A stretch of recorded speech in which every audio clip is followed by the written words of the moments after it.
subscribe or like or comment on the shows that you're currently watching, or if you're watching either of the shows that I'm about to talk about, let me know what you think about them, and I'm gonna let you know. One of the shows is old, so it's not really spoilery, but the other show is Ozark. So if you have not watched the most recent season of Ozark,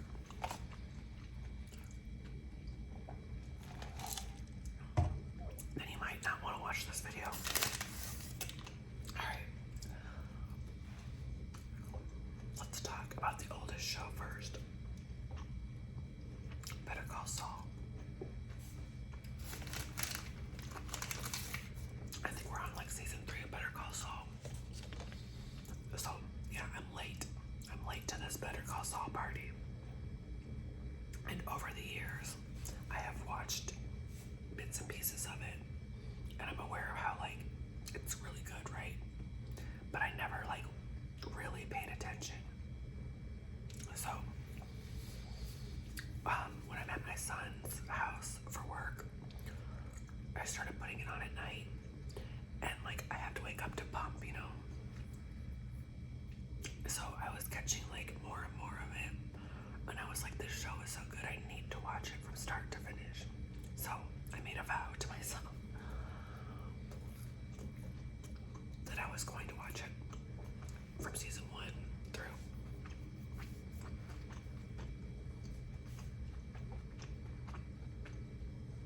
And so I think we're on like season 3 now, and it is so good. Like, I forget the actor's name, the one that plays Saul, but he is a really good actor.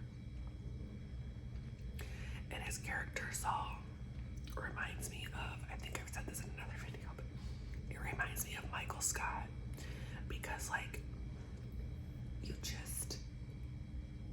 can't, you're like annoyed by him, but you also feel so like sorry for him, and you're rooting for him, you know? But I like Saul better than Michael Scott because Saul isn't like a perv.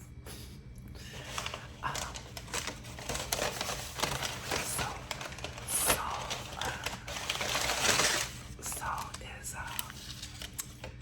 he's from Chicago. He's from Cicero, and he is a aspiring lawyer. Well, he's a lawyer now, but he went to school like, I think he went to like not a prestigious law school, you know, and he's kind of like a scammy type of lawyer, even though that's not what he wants to be, but that's like his niche, like that's him. And his older brother is a like polished, he's a lawyer, but he's like he's like a prestigious lawyer, and his older brother treats him like shit, and like treats him like trash, kind of, you know. So you just feel really bad for him. I don't know, it just breaks your heart, because Saul is just trying to like, he's living like deal to deal that he makes with clients, and he doesn't have much money, and he comes upon this case because he's working with old people. So he finds out that at this nursing home, they're being charged like $14 for some Kleenex, and you know, $30 for some Tylenol. So basically it's like a pattern of overcharging.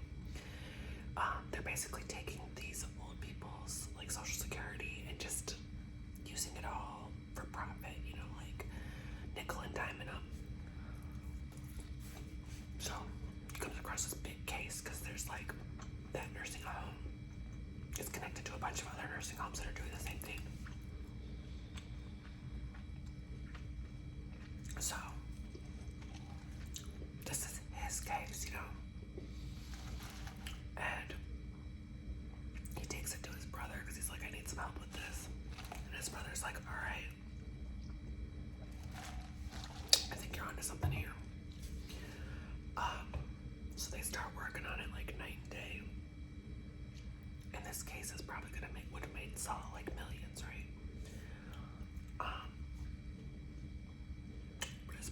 like, we can't do this, just us. This is going to take a team of lawyers.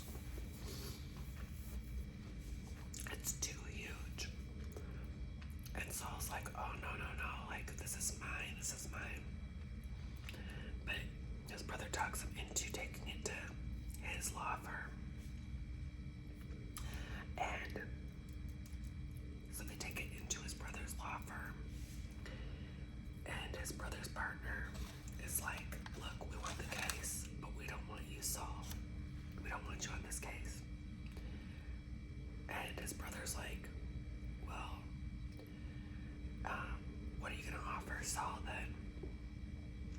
And they're like, we're going to offer him like 1%. And his brother's like, you should just take it. Well, come to find out, his brother had already called the law firm and was like, no, I don't want Saul with me on this case. Saul finds out about that, so he's just like crushed. It's his case. His own brother basically shit on him. So that's where we're at right now. But what's funny is, like I said, Saul's from Chicago.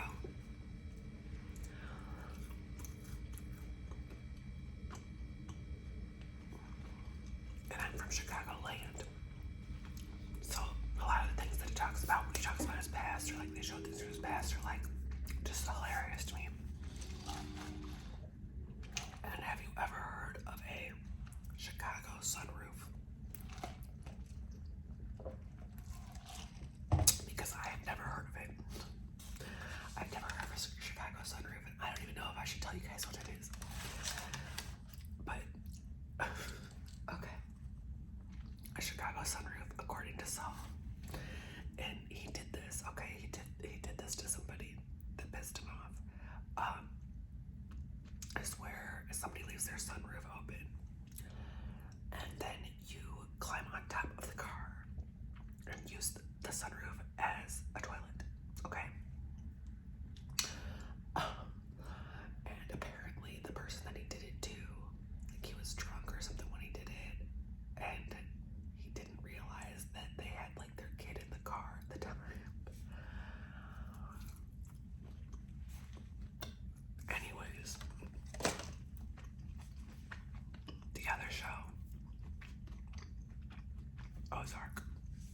Have you watched this season of Ozark? So, apparently, like we were so excited because season 4 is out, right? 14 episodes. So, as we're watching it, we're like, oh, we can binge and binge and binge. We're getting further and further along. What we forgot was that they're breaking this season up into 2 years. So, only 7 episodes are out right now. And I guess the other 7 episodes come out. I don't know if it comes out all year or at a later date or what.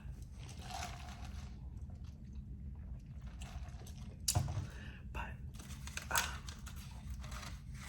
this season involves like the cartel.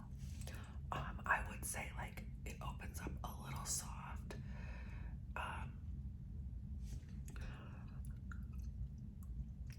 The first few episodes are kind of like just wrapping up last season, but then like, all right, so they're selling drugs with Darlene, right? Who I cannot stand. I cannot stand Darlene. But they're selling drugs with Darlene, and like the cartel wants Darlene to quit selling H. But Darlene just does what she wants. This is all over the place, right? So, anyways, the leader of the cartel is like working with the FBI now. And he has like his predecessor, who he thinks is like a total idiot, and he kind of is, like he's a hothead, like. And the predecessor doesn't know he's working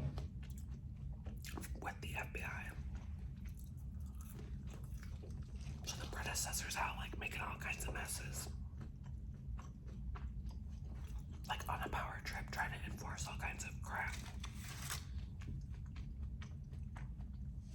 So, like, Marty and Wendy and the FBI are all like in cahoots to get a lighter sentence for their cartel buddy. Meanwhile, another agent from another agency, she's like pretty cutthroat. Like she doesn't care if this FBI or if the cartel guy gets like a good deal or not. So she kind of backstabs them on the deal and pisses the cartel off, right? Like that's not, or the cartel leader, because that's not the deal he was supposed to get. So, of course, Wendy and Marty are like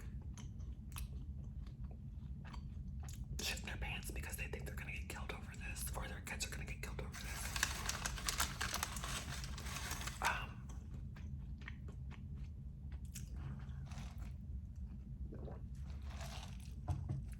And then so the leader of the cartel gets arrested, and they end up having to like try to work another deal with the predecessor, and also tell the predecessor like, hey, your leader, which I think is his uncle, wasn't working with the FBI, and he's like, yeah, right. So they have to convince him. It's just a whole mess. But that guy, the predecessor, I think his name is Javi, ends up going and shooting Darlene and Ruth's cousin Wyatt.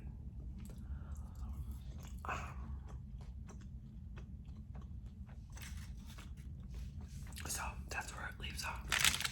He didn't want Darlene selling age, and poor Wyatt was just dating Darlene. Weird, hard to watch, but so also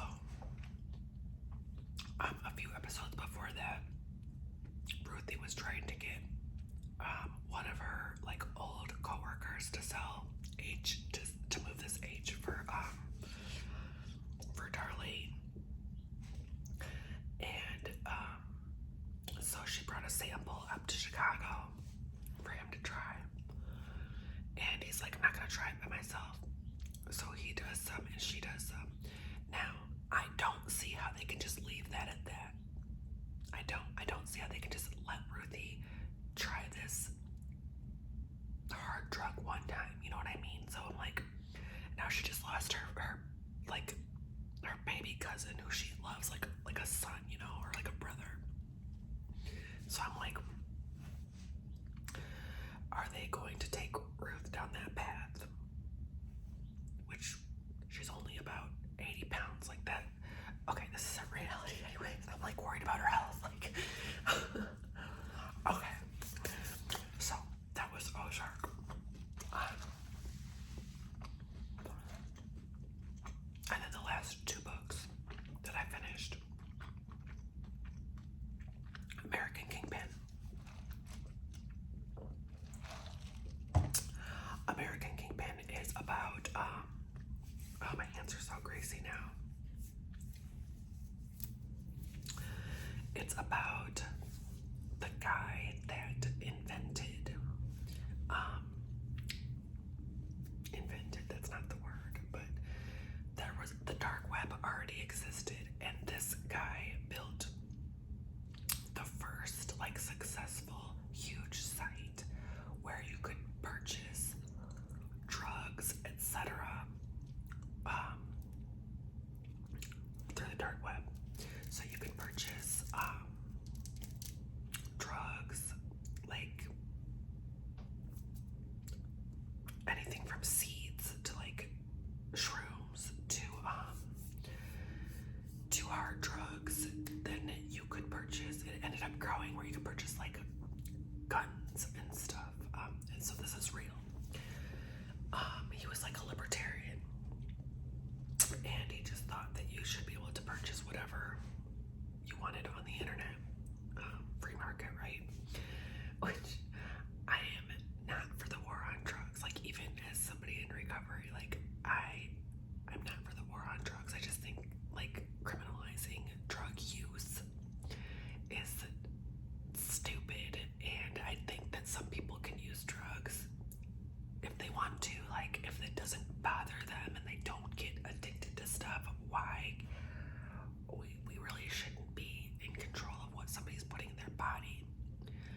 showering just to see how long he can go without using money and resources.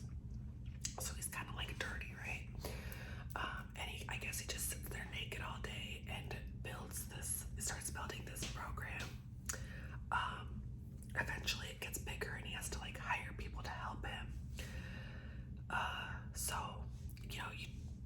more money, more problems, and he has to take on all these people. And so it's also about the FBI agents. Is it the FBI? I don't know what organization, I can't remember, but I think it's several organizations, and they're having trouble, like power struggles, because like certain jurisdictions don't want their petty, right? So they don't like to share information because they want to be the one that catches them. So it's about that too. But he evaded for years and years and years. He evaded the authorities, and he built this successful drug dealing. Like anybody could go on there. It was like an eBay for drugs and weapons, right?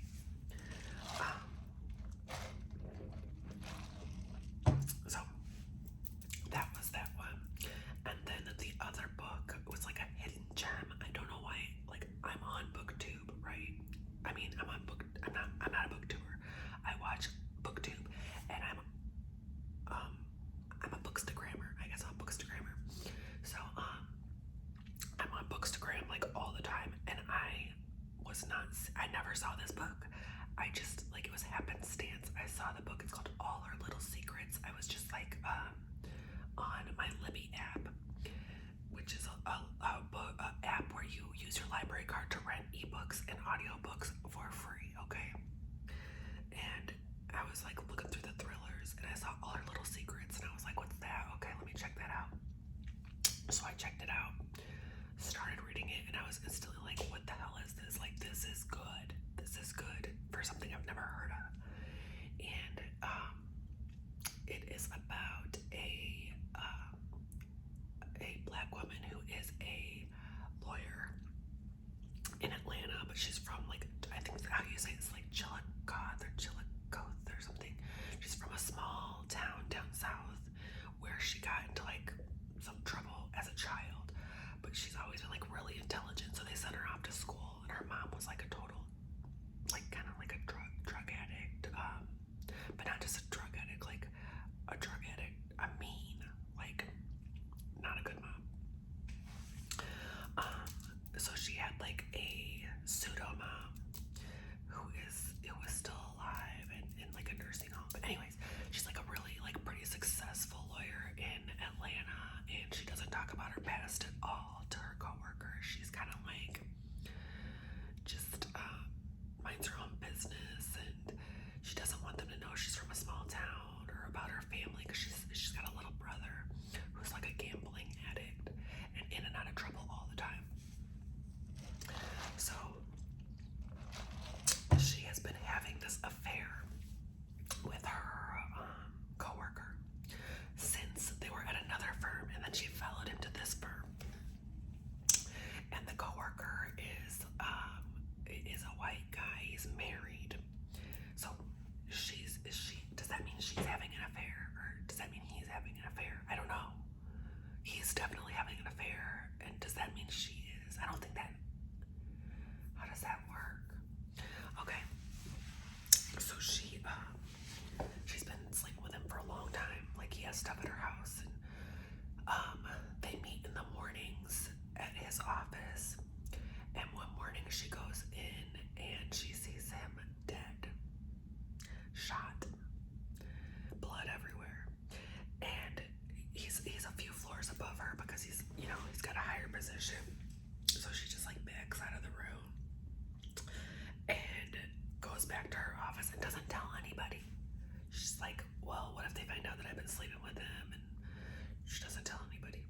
So they do, like, later that day they find him, and she like immediately, well, there's already talk, there's like protesters and stuff because this law firm doesn't promote any black people. So there's been like protesters outside and stuff. Well, later that day they call her up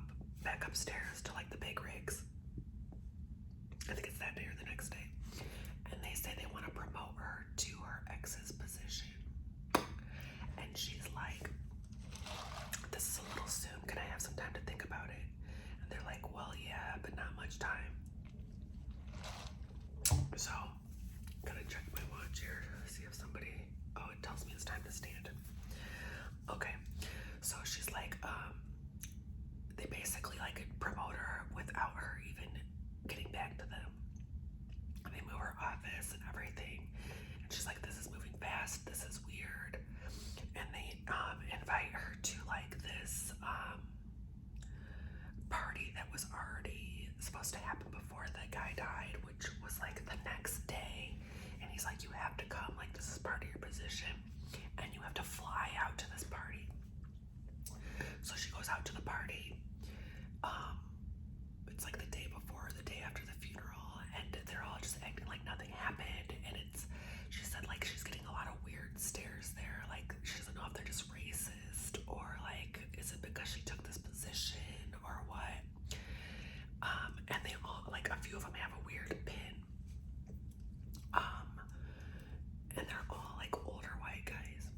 So she gets back to work and she goes to the funeral, and meanwhile there's like detectives, and originally they thought he killed himself, but come to find out, no, he was murdered.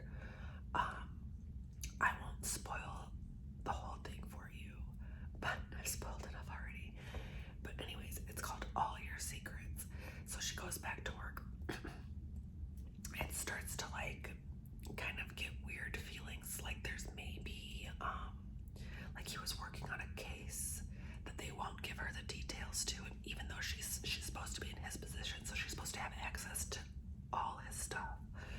So I'll just say that it involves a racist organization, and they're kind of using her as like a front, like to kind of get these protesters off their back.